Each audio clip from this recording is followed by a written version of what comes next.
মাই dear student আৰু এটা নতুন ভিডিঅ'লৈ মই তোমালোকক সকলোকে স্বাগতম জনাইছোঁ।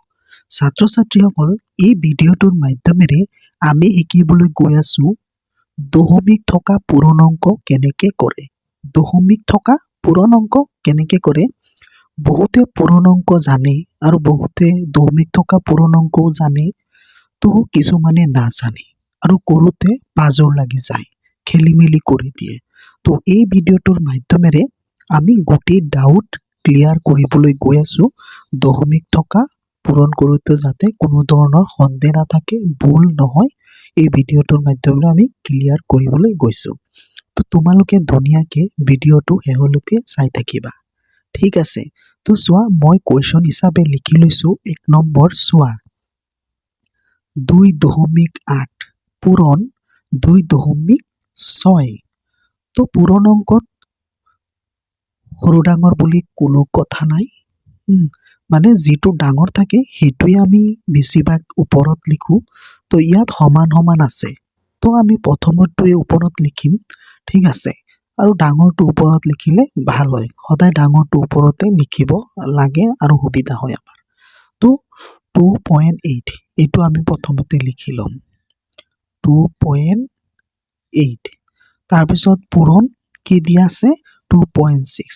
এইটো তলে তলে আমি লিখি দিম, দশমিকটো বহাবা, ঠিক আছে। ইয়াত পূৰণ চিনটো দি লওঁ।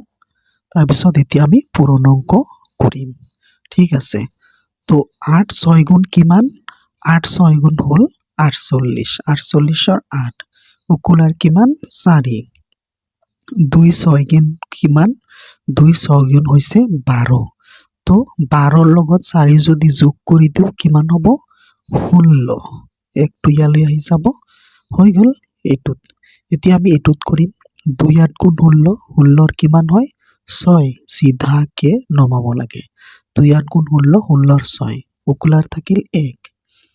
2 2 গুণ 4, 4 আৰু অকুলাৰ একে হৈ গ'ল 5, ঠিক আছে। এইবাৰ আমি কি কৰিব লাগে, যোগ কৰিব লাগে।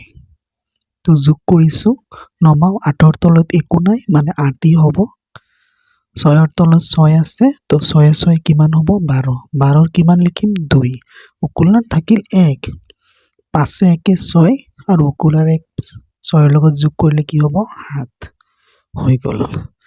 এইবাৰ আমাৰ কি কৰিব লাগে, এই পূৰণ ফলটোত কি হ'ব, আমাৰ ৰিজাল্টটোত এই যে দশমিক আছে, দশমিকটো এতিয়া আমি ক'ত বহাম, ইয়াত বহাম নে ইয়াত বহাম নে আগত বহাম।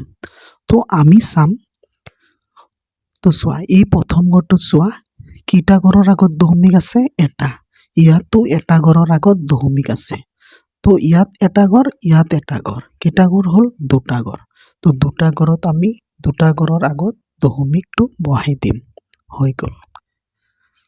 মানে ইয়াত যদি 3টা ঘৰত দশমিক থাকে, ইয়াত যদি 2টা ঘৰত দশমিক থাকে, তেতিয়াহ'লে 5টা ঘৰৰ আগত দিব লাগিব। তো ইয়াতো এটা ঘৰৰ আগত আছে দশমিক, ইয়াতো এটা ঘৰৰ আগত আছে দশমিক, তো আমি 2টা ঘৰৰ আগত দশমিকটো বহাই দিম, ঠিক আছে। এনেকৈ পূৰ্ণাংক কৰিব লাগে দশমিক থকা।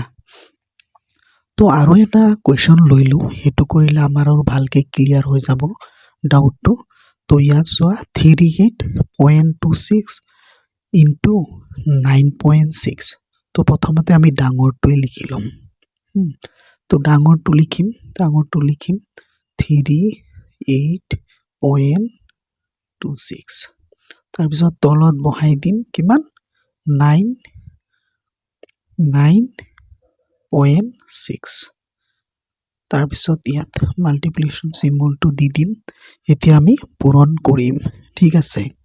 6 6 গুণ 36, 36ৰ 6 অকুলাৰ কিমান হ'ব 3। তাৰপিছত 2 6 গুণ 12, 12 3 15, 15ৰ 5 অকুলাৰ 1। 8 6 গুণ 48, 48 আৰু অকুলাৰ 1 কিমান হ'ব 49, 49ৰ 9 অকুলাৰ 4, অকুলাৰ 4 হ'ব, 49ৰ 9 অকুলাৰ 4।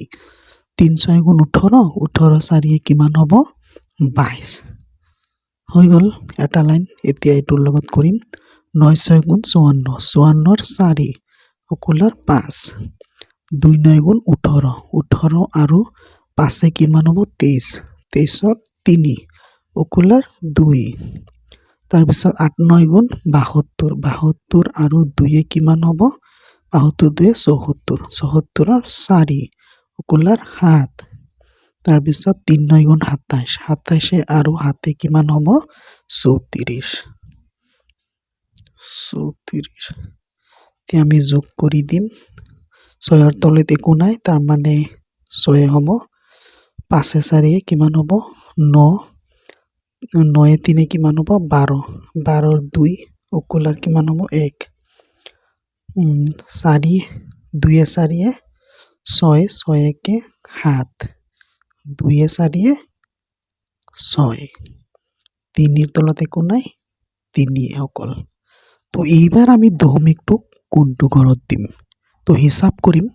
ইয়া চোৱা কেইঘৰ আগত দশমিক আছে দুঘৰ 1 2 দুই ঘৰ আগত দশমিক আছে ইয়াত এঘৰ আগত দশমিক আছে তো কেইঘৰ হ'ল যদি দুইটা মিলাও 3 ঘৰ আগত তো আমি ইয়াৰ পৰা 3 ঘৰ আগত দশমিকটো দি দিম হৈ গ'ল তো মোক লাগিছে এই ভিডিঅ'টোৰ পৰা তোমালোকে সুন্দৰভাৱে শিকিলা দশমিক থকা পূৰণ অংক কেনেকৈ কৰিব লাগে ধন্যবাদ